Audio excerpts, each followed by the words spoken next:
يا رب هل من توبة تمحو الخطايا والذنوب وتزيل هم القلب عني والكآبة والسفور. أدعوك في ليل بهيم والدمع مدرارا سكيب. أنت المؤمل والمعين وأنت يا رب المغيث. من إذا وضع التراب فوقي فلا عيش يطيب. Što mislite o osobi koja svjesno griješi, a nada se Allahom oprostu i stalno govori Allah je milostiv?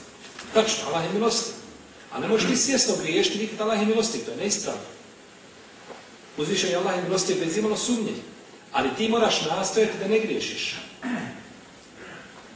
Allah je milostiv onome ko vjeruje i ko dobra djela čini, ko na tome ustraje. A ti griješiš i vidiš Allah je milostiv, a šta ako ti Allah ne oprosti? Može biti Allah ne oprosti. Može biti. Može biti da Allah ti ne znaš, hoćeš preseliti sa ovoga svijeta kao musliman. Ko ti to može garantovati? Ko ti garantuje da ćeš otići, da ćeš preseliti kao musliman? I da ćeš na kraju života moći kazati La ilaha illallah Muhammedur Rasulullah. I da se pokaješ u zadnjim momentima za svoje grijehe. Jedan je brat pričao, kaže da mu je babo tako došao na smrtnu postelju i treba da preselim i on viče La ilaha illallah. Babo reci La ilaha illallah. Kaže babo sve pričao, La ilaha illallah izgovara. Pa jedan put, pa dva put, nikako. Pa je Allah dao da se on osvijestio, pa znači nije preselio u tome momentu, pa ga pita sin, kaže babo, pa što nisi izgovorio La ilaha illallah kad ti govorim? A kaže sine, ne mogu. Ja sve mogu izgovoriti, sve mogu pišiti, ali to ne mogu nikako preko jezika prevaliti, ne ide. Ljudi misle kada dođem na smrtnu postelju i dok mi dođe hodža iznad glave i dok me pogleda ja ću La ilaha illallah i u džennet. Nema toga ništa. Nemoj mi znači tako biti stvari. Jer tad na smrtnim mukama da čovjek može govoriti pogrdno Allah. Može psovati na najbože Allah, može svašta raditi.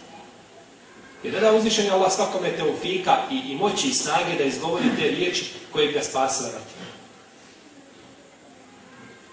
Pa znači, ne znaš hoćeš imati priliku da se pokaješ za grijehe koje činiš.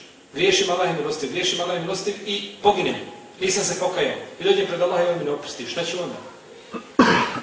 Je li ti lakše ovako naučiti, dobro naučiti, pripremiti se za ispit, otići i položiti, ili ti je lakše vikati i govoriti u mene je profesor dobar, imam je nekakve veze sa njim, pokušat će to nekako urediti. Možda bude tu nešto, šala da će to sve, da dojte svoje, da će to sve nadoći. I onda ne upali veza i ti padneš. Šta je bolje? Budi idi na sigurno, pripremi se. Ne poredimo Allaha azzawadžal ni sa čim. No međutim, pripremi se za sudnji dan i dođi bez grijeha i dođi sa dobrim djelima i vići onda Allah je milostiv, to ti je bolje nego da griješiš i da vičeš Allah. I da, Allah je azzawadžal milostiv, može oprostiti grijehe.